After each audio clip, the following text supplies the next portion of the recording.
پاکستان کی پہلگام حملے کی شفاف تحقیقات میں تعاون میں پیشکش، پانی روکا یا مہم جوئی کی تو 2019 کی طرح منہ توڑ جواب دیا جائے گا۔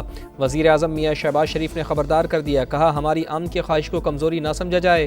وزیر اعظم نے کشمیر کو پاکستان کی شہرک قرار دیا، افغانستان سے پرامن اور مستحکم تعلقات کی خواہش کا اظہار۔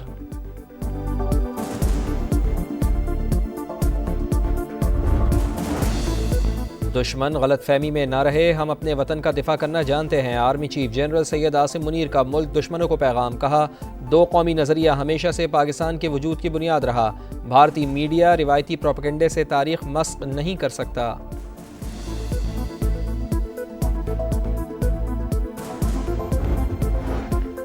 بھارتی فوج بے گناہ کشمیریوں کے جعلی انکاؤنٹرز اور وحشیانہ قتل میں ملوث، سفاکیت کے ناقابل تردید ثبوت منظر عام پر آ گئے۔ ذرائع کے مطابق بھارتی فوج نے 24 اپریل کو فیک انکاؤنٹرز کے ذریعے شہید کیے گئے افراد کو ذبح کیا۔ پہلگام فالس فلیگ آپریشن کے بعد بھارتی جیلوں میں غیر قانونی گرفتار 732 قیدیوں کی زندگی کو سنگین خطرہ۔ مودی سرکار قیدیوں کو اپنے مذموم مقاصد کے لیے استعمال کر سکتی ہے۔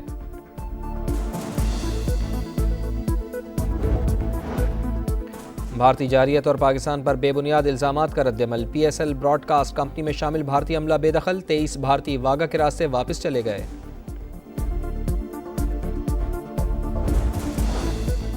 وزیر دفاع کا پہلگام حملے کا عالمی اداروں سے تحقیقات کا مطالبہ، تعاون کی بھی یقین دہانی۔ نیو یارک ٹائمز کو انٹرویو میں خواجہ آصف نے کہا بھارت ایک عرصے سے سنتاس معاہدے سے نکلنا چاہتا ہے، پہلگام حملے کو جواز بنا کر معاہدہ سبوتاژ کرنے کی کوشش کی گئی۔ مودی سرکار نے پہلگام واقعہ اندرونی سیاست کے لیے استعمال کیا۔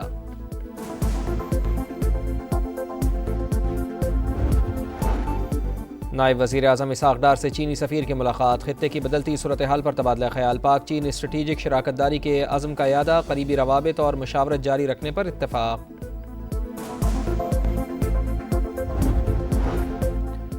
مودی سنتاس معاہدے کو ناپاک عزائم کے لیے استعمال کرنا چاہتے ہیں، پہلگام واقعے پر بھارتی میڈیا مسلسل زہر اگل رہا ہے، مسلمانوں کے خلاف پروپیگنڈا بھارتی میڈیا کا وتیرہ رہا ہے۔ وزیر اطلاعات پنجاب عظمہ بخاری کی پریس کانفرنس، یہ بھی بتایا کہ پنجاب پہلی ایئر لائن چلانے کے لیے تیار ہے، لاہور سے راولپنڈی تک بلٹ ٹرین چلے گی، 2 گھنٹے 20 منٹ میں پہنچائے گی۔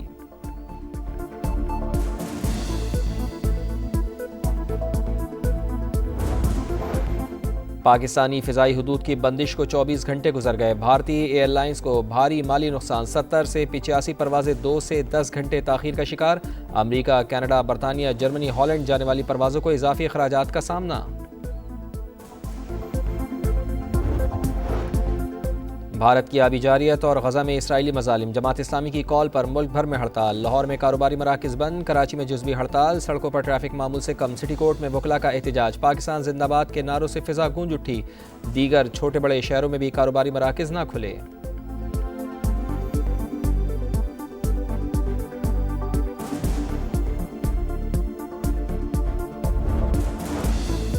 پاکستان ایئر لائنز کا قبل از حج آپریشن، پہلی پرواز 29 اپریل کو اسلام آباد سے روانہ ہوگی، لاہور سے پہلی پرواز 30 اپریل کو اڑان بھرے گی۔ تمام عازمین مستند حج اجازت نامے کے ساتھ سعودی عرب کا سفر کریں، جعلی اجازت ناموں پر گرفتاری، جرمانہ یا ملک بدری ہو سکتی ہے۔ وزارت مذہبی امور نے ہدایات جاری کر دیں۔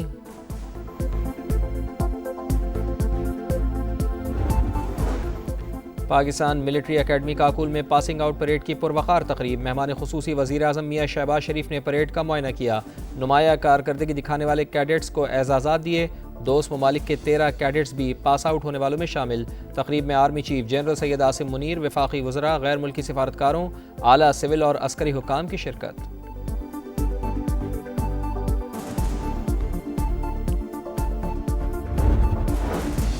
اور مسیحیوں کے روحانی پیشوا پوپ فرانسس کی آخری رسومات، تدفین آج ہوگی، 2.5 لاکھ افراد نے پوپ فرانسس کا الوداعی دیدار کیا۔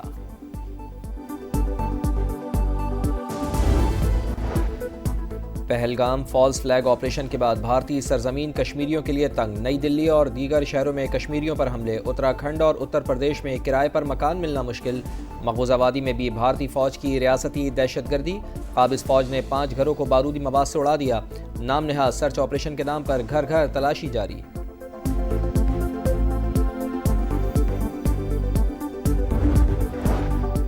دریا سندھ ہمارا، اس میں ہمارا پانی بہے گا یا ان کا خون؟ بلاول بھٹو کی بھارت کو للکار، سندھو پر ڈاکہ نامنظور کا نعرہ، روہڑی میں جلسے سے خطاب میں بولے بھارت نے اپنی کمزوریاں چھپانے کے لیے پاکستان پر الزام لگایا، غیور عوام افواج پاکستان کے شانہ بشانہ ازلی دشمن کو منہ توڑ جواب دیں گے، سندھ طاس معاہدہ ختم کرنے کا یک طرفہ اقدام بھی بین الاقوامی سطح پر نہیں مانا جائے گا۔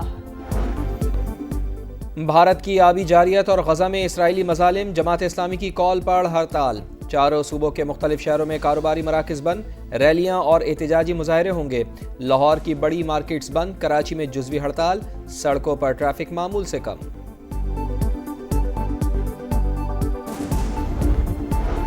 عالمی غیر یقینی صورتحال پاکستان سمیت خطے کی معیشت کو متاثر کر رہی ہے، وزیر خزانہ کا IMF کے پینل مباحثے سے خطاب، محمد اورنگزیب کی واشنگٹن میں US Exim bank, JP Morgan کے وفد سمیت دیگر اداروں کے نمائندگان سے ملاقاتیں، تجارتی تعلقات اور سرمایہ کاری کے فروغ پر تبادلہ خیال۔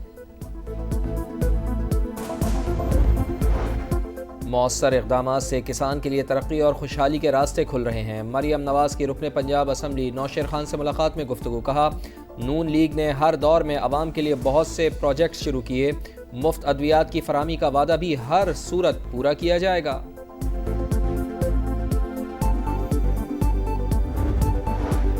گرینڈ ہیلتھ الائنس کا نجکاری کے خلاف احتجاج، لاہور کے سرکاری اسپتالوں کی OPDs مسلسل 8 روز سے بند، مریضوں کو شدید مشکل کا سامنا، مظاہرین کا مطالبات کی منظوری تک ہڑتال جاری رکھنے کا اعلان۔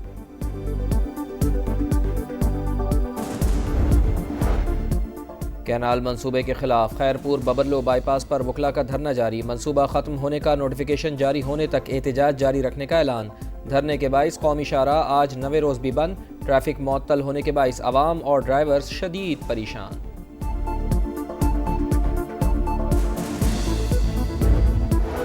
کراچی میں ڈکیتی مزاحمت پر آن لائن بائیک رائیڈر قتل، واقعہ شاہ فیصل پل پر پیش آیا، مقتول ندیم کورنگی کا رہائشی تھا۔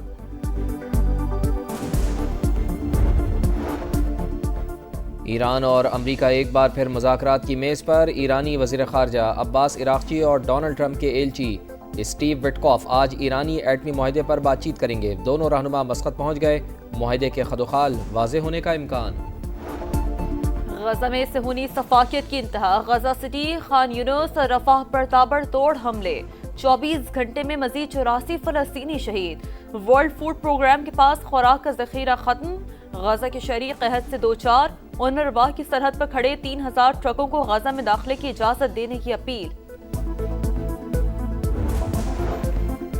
پوپ فرانسس کی آخری رسومات، تابوت کو سینٹ پیٹرز بیسیلیکا میں سیل کر دیا گیا، 2.5 لاکھ سے زائد افراد نے پوپ فرانسس کا آخری دیدار کیا، آج آخری رسومات کے بعد تدفین ہوگی، امریکی صدر ڈونلڈ ٹرمپ روم پہنچ گئے، دیگر عالمی رہنماؤں کی شرکت بھی متوقع۔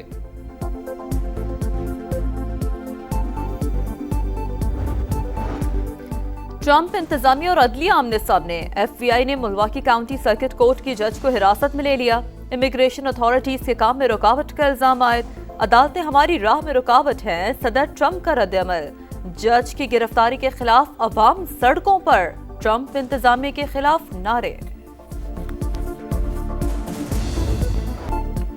کوئٹہ گلیڈیٹرز نے کراچی میں شکست کا بدلہ لاہور میں چکا دیا، کراچی کنگز کو 5 رن سے شکست دے کر سیزن 10 میں دوسری کامیابی حاصل کر لی، 143 رنز کے تعاقب میں کراچی کی ٹیم 137 رنز ہی بنا پائی، 6 کھلاڑی ڈبل فگر میں بھی نہ جا سکے، آج ملتان سلطانز اور لاہور قلندرز کی ٹیمیں ٹکرائیں گی، ملتان کے پاس غلطی کی کوئی گنجائش نہیں، ایک میچ میں فتح کے ساتھ پوائنٹس ٹیبل پر آخری نمبر، لاہور قلندرز کی 2 فتوحات کے ساتھ تیسری پوزیشن۔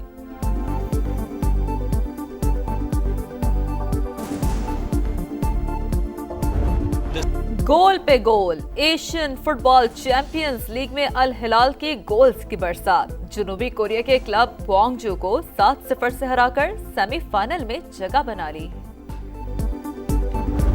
انگلش فٹ بال چیمپئن شپ میں شیفیلڈ یونائیٹڈ نے اسٹوک سٹی کو 2-0 سے ہرا دیا، سیم میکلم اور آندرے بروکس نے ایک ایک گول اسکور کیا، شیفیلڈ یونائیٹڈ کی ٹیم 89 پوائنٹس کے ساتھ تیسرے نمبر پر آ گئی۔ اسپین میں رفتار کی جنگ، موٹر ریلی کے مقابلے، فن لینڈ کے پیرا کی برتری برقرار، 26.8 سیکنڈ کی سبقت حاصل کر لی۔